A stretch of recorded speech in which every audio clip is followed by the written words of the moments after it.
Hey everyone, welcome back to our channel. Today I'm going to show you how you can increase your Wi-Fi wireless adapter 2.4 GHz to 5 GHz. So without wasting any time, let's get started.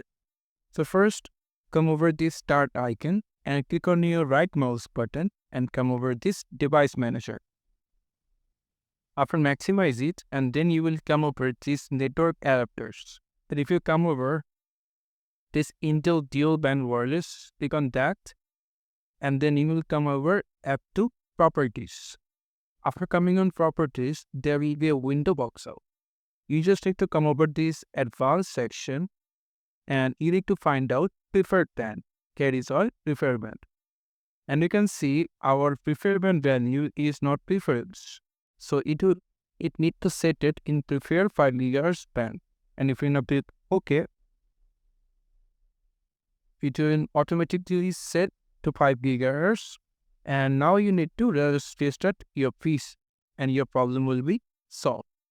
So thank you so much for watching this video. I hope to see you in another video. Till then, goodbye.